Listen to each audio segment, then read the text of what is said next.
J'ai tué mon frère ce soir-là, dans le bureau familial, avec le couteau à découper que notre mère utilisait pour les dîners de gala. Il agonisait en me suppliant de lui pardonner, mais je n'ai pas pu. Parce que l'exclusion de cette photo n'était que le début d'une trahison qui remontait à notre naissance. Paris, cette ville des lumières éternelles, m'a toujours paru un mensonge cruel. Sous ces boulevards haussmanniens impeccables, sous le scintillement de la tour Eiffel qui perce les nuits comme une lame, se cache une pourriture qui ronge les âmes comme l'humidité les vieux immeubles de pierre. J'y suis né, dans le 7e arrondissement, au cœur d'un empire familial bâti sur le vin et les secrets. La maison Duval, vignoble en Bordelais, château en Provence, et une façade de respectabilité qui masquait des alliances scellées dans le sang et l'argent sale. Mon nom est Élise Duval, l'oubliée, la seconde, celle qu'on tolère à table mais qu'on efface des portraits officiels. Et ce soir d'octobre 2025, alors que les feuilles mortes tourbillonnaient sur les quais de Seine, j'ai franchi la ligne que nul ne devrait jamais approcher. Tout a commencé 3 mois plus tôt, lors de cette maudite séance photo pour le rapport annuel de la société. La maison Duval fêtait son centenaire, et mon père, Henri Duval, patriarche impitoyable aux moustaches grisonnantes et aux yeux froids comme le Médoc en hiver, avait insisté pour une image familiale et professionnelle. J'étais là, bien sûr, en tailleur noir impeccable, les cheveux relevés en chignon sévère, prête à poser aux côtés de mes frères et sœurs. Mais non. Élise, ma chérie, recule un peu, s'il te plaît, avait murmuré ma mère, Claire, avec ce sourire de porcelaine fêlée qu'elle réservait aux domestiques. La photo doit montrer les leaders. Toi, tu es le soutien discret. Soutien discret. Les mots m'avaient giflé plus fort qu'un coup de cravache sur la peau nue. J'ai reculé, évidemment. J'ai toujours reculé. Depuis l'enfance, dans notre hôtel particulier Place des Vosges, où les dîners étaient des arènes masquées par des rires forcés et du foie gras trop riche. Mon frère aîné, Laurent, le Golden Boy, 38 ans, MBA d'Harvard, marié à une héritière du CAC 40, gérait les exportations vers l'Asie avec l'aisance d'un conquérant. Ma sœur cadette, Sophie, 32 ans, l'ange blond aux lèvres ourlées de Botox, s'occupait des relations publiques, charmant les journalistes du Figaro avec des anecdotes sur notre tradition familiale. Et moi, Élise, 35 ans, la comptable invisible, celle qui équilibrisait les livres, qui masquait les trous noirs des comptes offshore, qui payait les factures des maîtresses de père et les cures de désintox de Laurent. Je n'étais pas une leader. J'étais le chiffon qu'on utilise pour essuyer les taches. La photo a été prise sans moi. Publiée dans Le Monde Économie, avec un encadré flatteur, la dynastie Duval, un siècle d'excellence au féminin. Et masculin. Sophie rayonnante au premier plan, Laurent en arrière-plan protecteur, père et mère encadrant le tout comme des sentinelles. Pas une ombre de moi. J'ai vu l'article sur mon téléphone, dans le métro bondélinien, rentrant d'un audit interminable à la Défense. Mon cœur s'est serré, non pas de douleur, oh non, la douleur était vieille compagne, mais d'une rage froide, viscérale, qui montait comme un Bordeaux millésimé trop longtemps en cave. Ce soir-là, j'ai dîné seul dans mon appartement exigu du Marais, un studio aux murs lézardés que je payais de ma poche maigre, pendant que la famille trinquait au champagne Dom Pérignon dans leur salon aux lambris dorés. J'ai ouvert une bouteille de notre propre cru, un pomerol âpre, et j'ai bu à la santé des absents. Le vin coulait dans ma gorge comme du poison sucré, et avec lui venaient les souvenirs. La première trahison, enfant. À 12 ans, Laurent avait volé un collier de maman, un saphir de la grand-mère, et accusé moi. C'est Élise, maman, elle est jalouse. J'avais porté le blâme, passé un mois en pension corrective à Lyon, pendant qu'il recevait un vélo neuf pour son anniversaire. À 18 ans, l'entrée allait sec. J'avais falsifié un chèque pour payer ses dettes de jeu, et quand l'affaire avait éclaté, Sophie avait juré que c'était une erreur administrative de ma part. Père m'avait giflé, publiquement, lors d'un gala à l'opéra. Tu nous coules, Élise. Tu n'es pas une Duval. Mais la plus profonde, la plaie qui ne cicatrise jamais, c'était le secret que je portais depuis 10 ans. Un secret chonju dans les caves de notre château de Saint-Émilion, parmi les fûts de chêne qui exhalaient leur arôme de terre et de mensonges. À 25 ans, j'avais découvert les comptes occultes, des pots de vin versés à des politiciens pour des permis de construction illégaux en Provence, des évasions fiscales via des sociétés écrans à Genève. Laurent en était le maître d'œuvre, avec la complicité de père. Un soir, ivre de rouge et de remords, il m'avait avoué « Élise, si ça sort, on est ruiné. Tu es la seule en qui j'ai confiance. Garde ça pour toi. » Confiance. Le mot sonnait faux même alors. 2 ans plus tard, quand les fiscs avaient frappé, j'avais pris la chute. Falsification de documents, blanchiment. 6 mois de prison ferme à Fleury-Mérogis, pendant que Laurent se repentait en cure thermale à Vichy et Sophie pleurait dans les colonnes de Paris Match. Ma sœur, si talentueuse, victime de son dévouement. Libérée, j'étais revenu, brisé mais aiguisé comme une lame de guillotine. J'avais juré silence, pour la famille, pour l'Empire. Mais cette photo, cet effacement public, c'était la goutte qui faisait déborder le tonneau. Le lendemain, j'ai convoqué Laurent dans son bureau de la tour Montparnasse, vitré du sol au plafond, avec vue sur la ville qui nous appartenait jadis. Il est arrivé en costume sur mesure, cravate Hermès, sourire de requin. « Qu'est-ce qui t'amène, petite sœur ?» La photo ? Allons, c'était juste pour l'image. Tú sabes que tu es indispensable. Indispensable. J'ai ri, un rire sec comme un tanin trop vert. Indispensable comme un bouc émissaire, Laurent, comme quand tu m'as laissé pourrir en tôle pour tes magouilles. Ses yeux se sont plissés, le masque glissait. Ne remue pas la boue, Élise. On a tous nos péchés. Père veut un front uni pour les investisseurs chinois la semaine prochaine. J'ai sorti de mon sac une enveloppe Kraft, lourde de photocopies. Les contrats bidons, les virements tracés, les mailles effacées mais récupérées par un hacker freelance que j'avais engagé en secret. Et si je remuais? Si je montrais ça à la brigade financière? Il a pâli, mais vite repris son assurance, ce don du diable qu'il avait hérité de père. Tu bluffes. Tu ne détruirais pas la famille pour une photo idiote. Il s'est approché, posant une main sur mon épaule, ce geste paternaliste qu'il affectionnait. Viens, on en discute autour d'un verre. Sophie organise un dîner ce soir. J'ai repoussé sa main, sentant la bile monter. Non, Laurent. Ce soir, c'est moi qui organise. Les jours suivants ont été un tourbillon de tension, comme l'air lourd avant un orage sur la Loire. J'ai commencé à tisser ma toile, discrète, méthodique, à la façon d'une vigneronne qui émonde les sarments pourris. D'abord, j'ai contacté un avocat véreux du 8e, un ancien de chez Gide qui haïssait les Duval depuis un litige sur un vignoble. Mademoiselle Duval, pour 50 000 €, je peux faire de votre frère un paria fiscal. J'ai payé cash, tiré de mes économies, les seuls qui m'appartenaient vraiment. Puis, Sophie, naïve, vaniteuse, elle m'a confié ses peurs lors d'un théoritz. Élise, Laurent est en train de tout bousiller avec ses Chinois. Père est furieux. J'ai hoché la tête, compatissante, et glissé une USB dans son sac. Des enregistrements de Laurent négociant des dessous de table. Garde ça, au cas où. Père, lui, était plus dur à cerner. À 68 ans, il trônait encore dans son bureau de la rue de Rivoli, entouré de tableaux de maître, un monnaie volée, murmurait-on. Je l'ai confronté lors d'une visite surprise, sous prétexte d'un rapport comptable. Père, la photo. Ça m'a blessé. Il a levé les yeux de son cigare cubain, exhalant une fumée âcre. Blessé? Élise, dans ce monde, on ne survit pas aux sentiments. Tu n'es pas faite pour les lumières. Reste dans l'ombre, comme tu le fais si bien. L'ombre. Encore. J'ai souri, pour la première fois depuis des lustres, un sourire qui cachait des crocs. Peut-être, père. Mais l'ombre a ses propres lumières. La nuit tombait au cet automne, et avec elle, mes insomnies. Je marchais le long de la Seine, les pavés humides reflétant les néons des bateaux-mouches, et je repensais à maman. Claire Duval, née de la Roche, issue d'une lignée de nobles ruinés par la Révolution. Elle m'avait élevé à coups de soie discrète, Élise, tout en favorisant Laurent avec des leçons de violon et Sophie avec des robes de couturier. Était-ce de la jalousie maternelle ou un calcul froid? Un soir, ivre de solitude, j'ai fouillé l'appartement familial pendant leur absence, un code d'alarme que Laurent m'avait donné par confiance. Dans le coffre de père, derrière des actes notariés, j'ai trouvé une lettre jaunie. Ma naissance n'était pas la sienne. Un adultère de mère avec un amant italien, un vigneron de Toscane. Laurent et Sophie étaient les vrais Duval. Moi, une bâtarde tolérée pour les apparences. Le choc m'a cloué au sol, le papier tremblant dans mes mains. Pas de larmes, non, les Duval ne pleurent pas. Seulement une résolution glaciale. Si je n'étais pas de leur sang, alors je n'avais plus de chaîne. J'ai photocopié la lettre, rangé l'original, et quitté la maison comme un fantôme. De retour dans mon marais, j'ai ouvert mon ordinateur et commencé à rédiger l'article anonyme pour Mediapart, la dynastie Duval, vin, vice et bâtard. Mais je n'ai pas envoyé. Pas encore. La vengeance, vraie, devait être personnelle, un poison lent qui rongerait de l'intérieur. Laurent m'a appelé le lendemain, voix suave au téléphone. Élise, père veut te voir.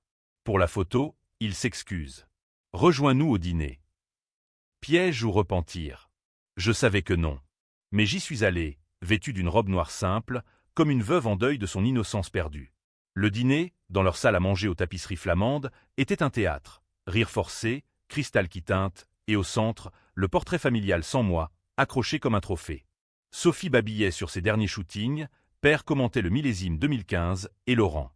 Laurent me fixait, ses yeux verts, les miens, hélas, plissés de suspicion. Puis, le moment. Au dessert, un baba au rhum trop sucré, Père a levé son verre, à la famille, à nos leaders.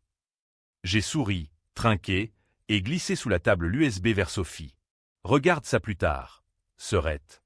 Pour tes archives. Elle a rougi, confusément. Laurent a toussé, mal à l'aise. La soirée s'était étirée, lourde d'un silence orageux, jusqu'à ce que, dans le couloir, il m'attrape le bras. Qu'est-ce que tu as donné à Sophie?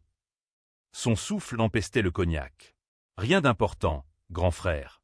Juste des souvenirs de famille. Il m'a lâché, mais ses yeux promettaient la guerre. Et la guerre, je l'attendais, les reins sains, le cœur bardé d'acier. Car à partir de ce soir, Élise Duval n'était plus l'oubliée. Elle était la tempête qui allait balayer les Duval. Les semaines suivantes ont été un ballet macabre, une valse à 3 temps entre feinte allégeance et coups à calculer. Paris, avec ses cafés enfumés et ses ruelles sombres, devenait mon terrain de chasse. J'ai infiltré les cercles que la famille croyait impénétrables. D'abord, un lunch au Lasserre avec un inspecteur des impôts que j'avais charmé lors d'un audit. Monsieur Leblanc, les Duval ont des squelettes dans leur cave. Des gros. Il a ri, incrédule, mais j'ai vu l'étincelle, l'a pas pris. Puis, une nuit au Crazy Horse, où Sophie se croyait reine des nuits. Je l'ai suivie, incognito dans une perruque rousse, et surpris son flirt avec un journaliste de Libération. Un murmure à son oreille, dis-lui que Laurent couche avec la femme du ministre de l'Agriculture. Pour les subventions. Elle a pâli, mais obéi, par peur ou par vice. Laurent, sentant le vent tourner, a contre-attaqué le premier. Un matin pluvieux, mon compte en banque a été gelé. Un contrôle interne de la société, m'a-t-on dit par mail anonyme. J'ai souri devant mon écran, buvant un café noir amer. Il pensait m'étrangler financièrement. J'avais anticipé. Un fonds d'urgence offshore, fruit de mes propres emprunts aux comptes familiaux. 200 000 €, niché à Jersey, intouchable. J'ai répondu par un faux pas calculé. Une fuite mineure à Challenge Magazine, un article sur les tensions internes chez Duval. Pas assez pour couler le bateau, juste pour faire tanguer le pont. Père m'a convoqué ce jour-là, dans son bureau aux senteurs de cuir et de cigares. Il était assis derrière son acajou massif, silhouette voûtée mais encore imposante, comme un chêne centenaire fendu par la tempête. « Élise, qu'est-ce que c'est que ces ragots? Tu veux nous détruire ?» Sa voix, rauque d'années de commande, tremblait légèrement. J'ai feint l'innocence, les yeux baissés comme une fille repentante. « Père, je ne sais pas. Peut-être que les murs ont des oreilles. » Il a tapé du poing, faisant sauter l'encre de son coupe-papier. « Les Duval ne trahissent pas. Tu as toujours été faible, Élise. Comme ta mère. » Ma mère. Le nom a claqué comme un fouet, ravivant la lettre dans le coffre. Faible, ou juste honnête, père, contrairement à certains qui cachent des bâtards dans leur arbre généalogique. Le silence qui a suivi était un abîme. Ses yeux de prédateur, se sont écarquillés, puis rétrécis en fente. Comment? J'ai sorti la photocopie, la posant sur le bureau comme une sentence. Je sais tout, père. L'Italien, 1989. Vous m'avez gardé pour les apparences, pour le quatuor familial parfait. Mais je ne suis pas l'une des vôtres. Il s'est levé, chancelant, et pour la première fois, j'ai vu la peur nue, humaine, sur son visage buriné. Élise, écoute-moi. C'était une erreur de jeunesse. Ta mère. Elle t'aime. Nous t'aimons tous. Mensonge. Pur mensonge, sucré comme un sauterne gâté. J'ai quitté le bureau sans un mot, le cœur battant d'une liberté nouvelle. Mais la liberté a son prix. Cette nuit-là, en rentrant, j'ai trouvé mon appartement saccagé. Livres déchirés, ordinateur fracturé, et sur le miroir de la salle de bain, en rouge à lèvres, traîtresse. Laurent. Ou Sophie. Peu importe. C'était la déclaration de guerre. J'ai appelé un serrurier, puis un détective privé, un ex-flic corse nommé Marco, qui puait le pastis et la loyauté à prix d'or. Mademoiselle Duval, pour 10 000, je creuse vos tombes familiales. Marco a creusé profond. 2 semaines plus tard, il m'a remis un dossier ficelé, preuve que Laurent n'était pas le seul serpent. Sophie, ma sœur chérie, avait détourné 300 000 € des fonds RP pour financer son addiction aux jeux en ligne, des casinos virtuels à Macao, masqués par des factures fictives que j'avais moi-même validées, innocemment. Et père, Un chantage ancien. Il tenait le ministre par des photos compromettantes, un scandale sexuel datant des années 90, enfoui sous des accords de non-divulgation. Votre famille est un nid de vipères, mademoiselle, a grommelé Marco, allumant une gauloise. Et vous? La plus venimeuse. J'ai ri, pour la première fois depuis la photo. Venomous. Oui. Et prête à mordre. Le plan se précisait, pas une explosion, mais une implosion. D'abord, isoler Laurent. J'ai arrangé une réunion d'urgence au château de Saint-Émilion, prétextant une inspection des caves pour les investisseurs. La famille au complet, père ronchon dans son tweed, mère nerveuse avec ses perles, Sophie distraite par son téléphone, Laurent confiant, cigarette aux lèvres. Le voyage en TGV de Paris à Bordeaux était tendu, un silence ponctué de banalités sur le climat. Cet automne est trop doux, les vendanges en pâtiront. Au château, niché parmi les vignes automnales rougissantes, l'air embaumait la terre humide et les promesses de vins futurs. J'ai guidé la visite, ma voix ferme pour la première fois. Regardez ces fûts, nos joyaux. Mais certains sont gâtés de l'intérieur. Les regards se sont posés sur moi, perplexes. Dans la cave principale, éclairée de torchées vacillantes, j'ai sorti le projecteur portable, des slides accusateurs. Virement de Laurent vers des comptes d'Ubaïote, facture truquée de Sophie, et la photo finale, celle du ministre, nu et suppliant, signé de père. Le chaos a éclaté comme un bouchon de champagne malencontreux. Sophie a hurlé. C'est faux. Elise. Tumens. Laurent s'est jeté sur moi, main autour de mon cou. Salope. Tu vas nous ruiner. Père l'a écarté d'un coup de canne. Assez. Élise, qu'est-ce que tu veux? L'argent? Le nom? Mère, pâle comme un linge, s'est effondrée sur une caisse de bouteilles. Ma fille. Pourquoi? Pourquoi? Pour la photo, pour les années de silence, pour le sang italien qui coulait dans mes veines sans leur aval. Je veux la vérité, père. Et la justice. Mais la justice, en France, est un luxe pour les puissants. Au lieu d'appeler la gendarmerie, j'ai négocié. Laurent confesse ses fraudes, Sophie rembourse, père publie un communiqué, et moi, je deviens leader du nouveau conseil de surveillance. Ils ont accepté, tremblants, unis par la peur plus que par le sang. Pourtant, la paix était illusoire. De retour à Paris, Laurent m'a tendu une embuscade dans un parking souterrain de la Tour Eiffel. Pluie battante, phares aveuglants d'une Mercedes noire. Il est sorti, arme au poing, un automatique volé, je l'apprendrai plus tard. Tu crois que c'est fini, Élise? Tu n'es rien. Une erreur. Le coup de feu a claqué, effleurant mon épaule, chaud et métallique. J'ai roulé au sol, attrapant une barre de fer abandonnée, et frappé. Son genou a craqué, il a hurlé. Puis, dans la pénombre, nos regards se sont croisés, frères et sœurs, ou imposteurs l'un pour l'autre. J'ai fui, blessé, le sang coulant sur mon manteau. À l'hôpital Cochin, sous morphine, j'ai juré, ce n'était que le prélude. La vengeance vraie viendrait à Noël, lors du gala familial au Ritz. Là, au milieu des lustres et des toasts, je lâcherai le dernier serpent. La lettre de naissance, envoyée à la presse, avec un post-scriptum. La maison Duval repose sur un mensonge. Et moi, je l'ai perpétué trop longtemps. Mais Laurent, ce serpent rusé, a riposté avant. Une semaine plus tard, un mail anonyme, des photos de moi avec Marco, truqué pour suggérer un adultère, non, un chantage. Envoyé à père, à Sophie, et pire, à mon amant occasionnel, un professeur de littérature à la Sorbonne qui ignorait toutes mes ténèbres. Élise Duval, la traîtresse intime. Le scandale a éclaté en privé d'abord. Père m'a déshérité par notaire, Sophie m'a bloqué sur tous les réseaux, et Laurent. Laurent m'a invité à discuter, dans le bureau même où tout finirait. J'y suis allé, armé non d'une arme, mais de certitude. La nuit du 10 décembre 2025, Paris endormi sous un manteau de givre, j'ai poussé la porte vitrée. Il était là, dos à la fenêtre, silhouetté contre les lumières de la ville. Entre, petite sœur. Finisseren. Et c'est là, dans l'ombre des Duval, que le couteau a chanté.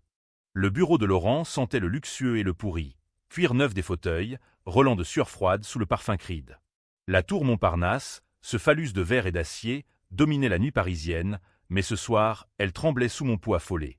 Il s'est retourné lentement, un verre de scotch à la main, glace tintant comme un glas. Tu as du cran, Élise.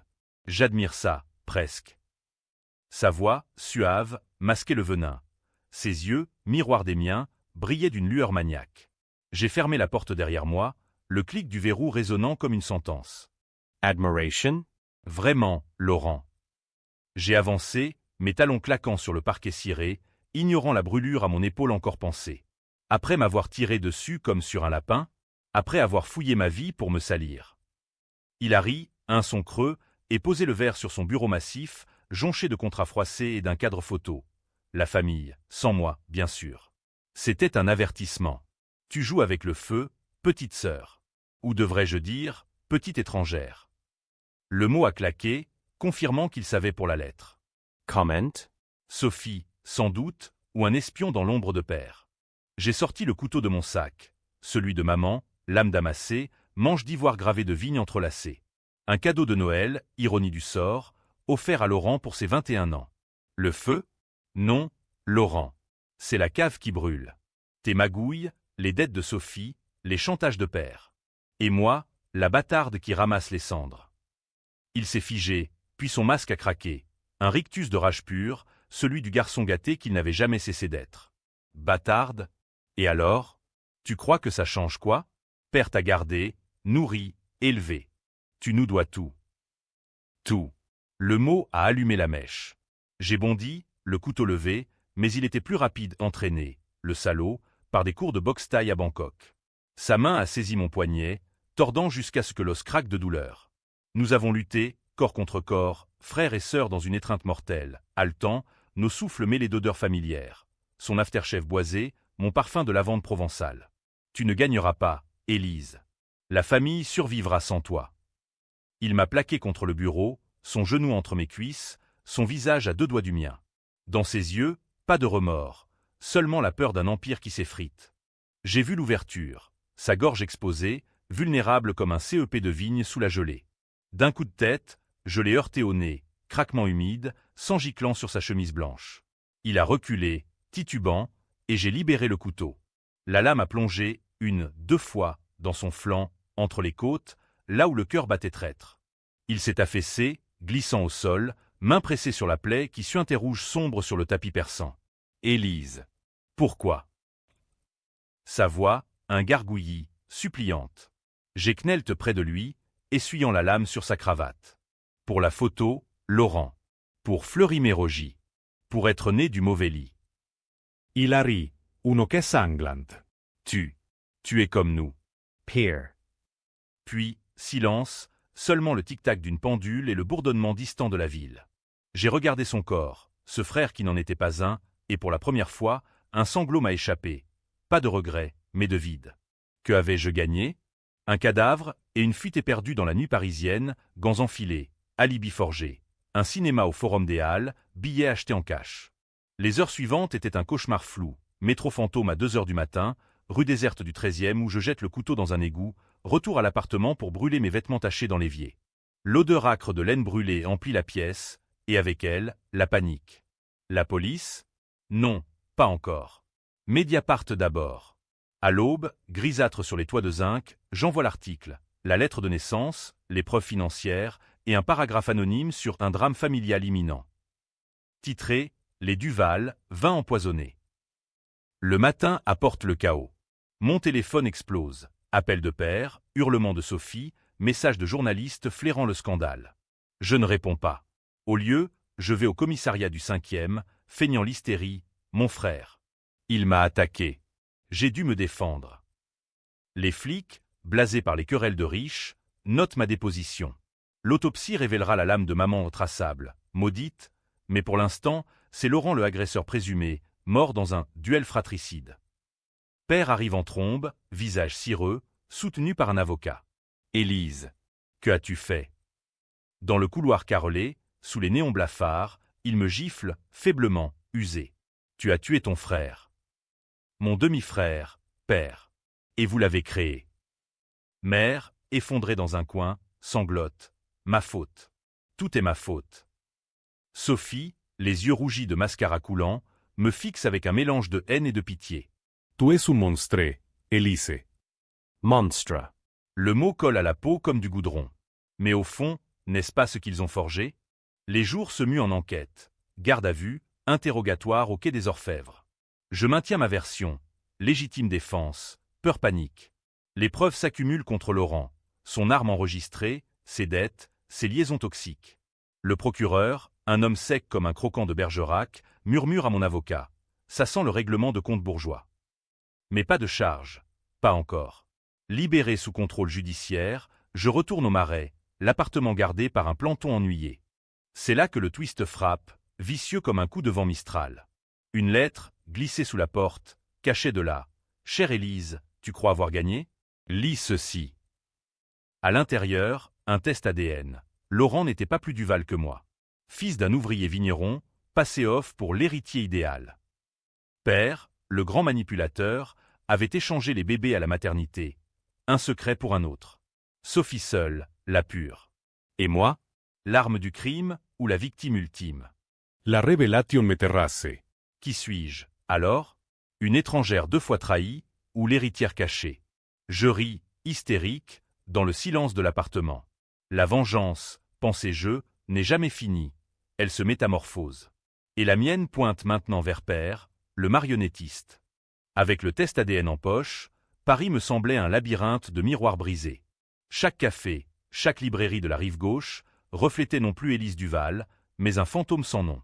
J'ai passé des nuits blanches à errer le long du canal Saint-Martin, l'eau noire léchant les berges comme un remords.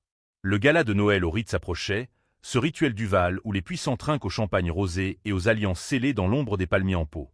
J'irai, bien sûr. Pas pour célébrer, mais pour incendier le sapin. Préparatif méthodique. Une robe rouge sang de chez Dior, prêtée par une amie styliste qui ignorait mes tourments, un maquillage impeccable masquant les cernes.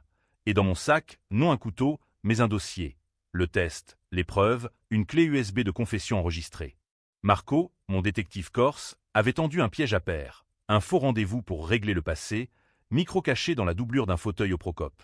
La voix d'Henri Duval, rauque et brisée, Laurent n'était pas le mien, Élise. J'ai tout su pour ta mère, alors j'ai. Courage. Pour l'Empire.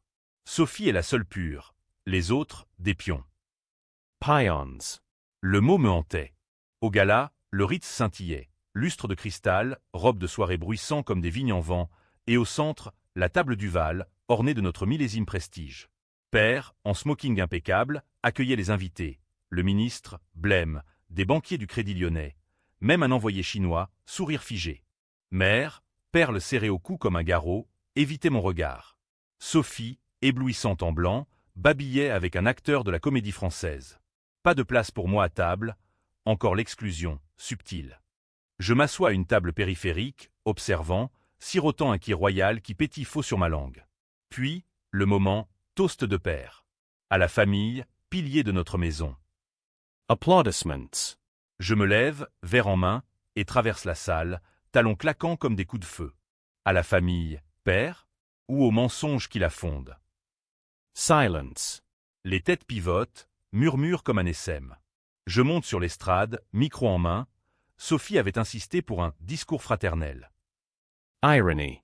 Chers amis, cher Duval. Ce soir, je révèle ce que Paris ignore. Notre empire repose sur du sable mouvant. Père, vous avez échangé des enfants comme des fûts de vin. Laurent, un imposteur, moi, une autre. Sophie seule vraie.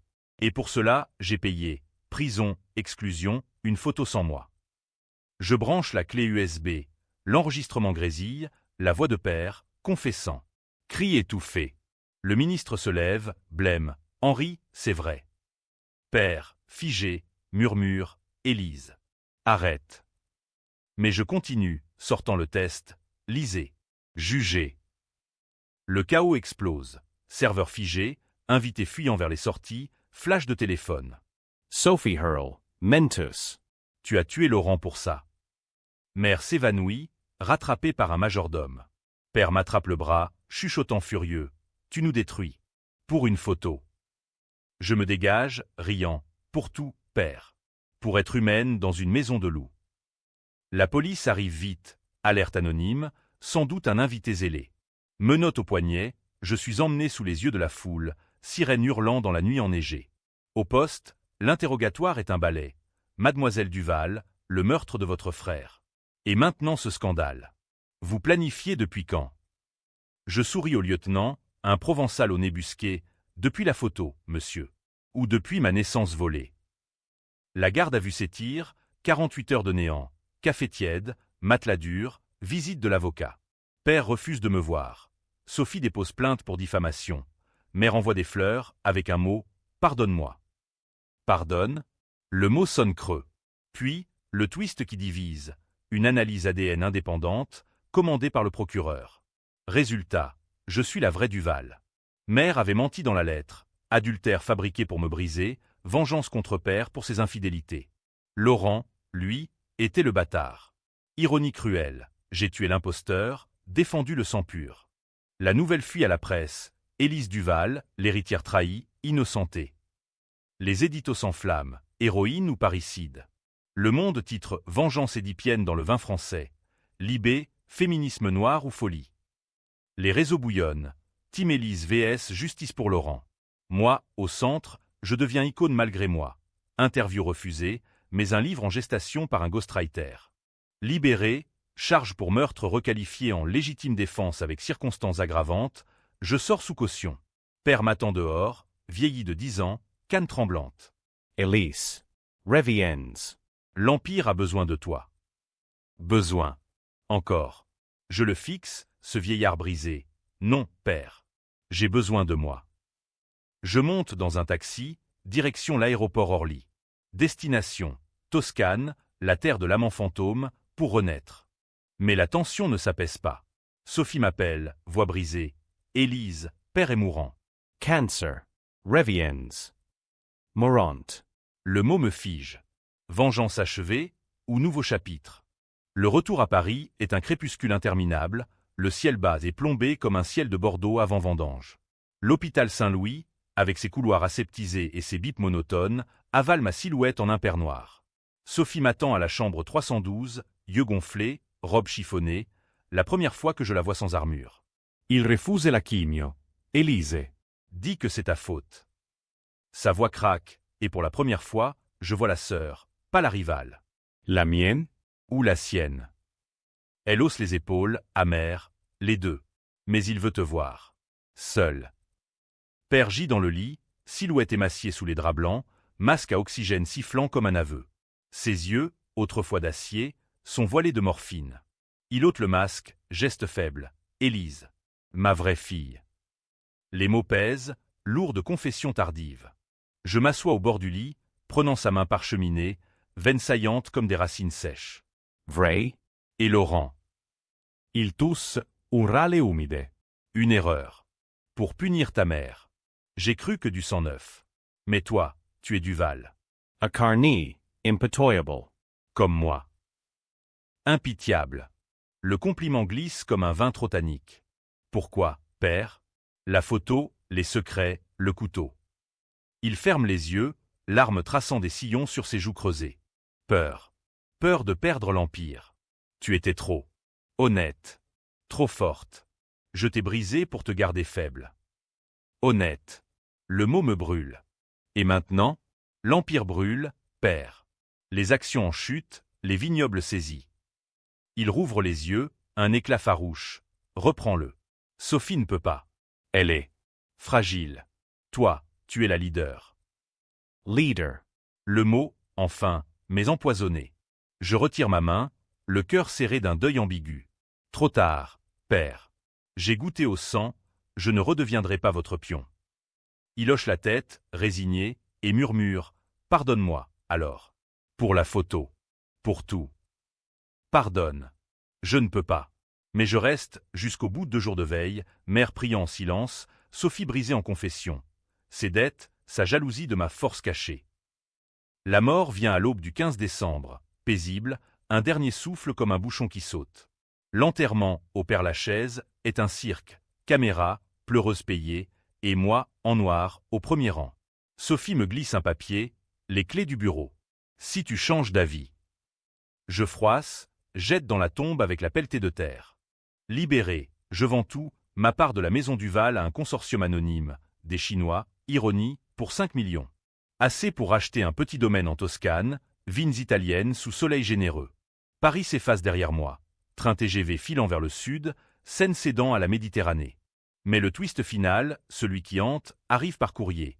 Une lettre de Laurent, écrite avant sa mort, cachetée post-mortem par son notaire. Élise, si tu lis ça, c'est que j'ai perdu. Mais sache, je t'aimais, à ma façon tordue. Et père? Il n'était pas le marionnettiste. Mère l'était.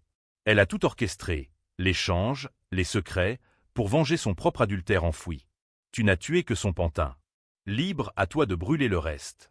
Ou de reconstruire. Mère. La porcelaine fêlée, la main invisible. Je relis, le trinquet autant sur les rails. Reconstruire, Brûler. Les lecteurs, car oui, le scandale a fait un livre, Vengeance au Bordeaux, best-seller controversé, se divisent.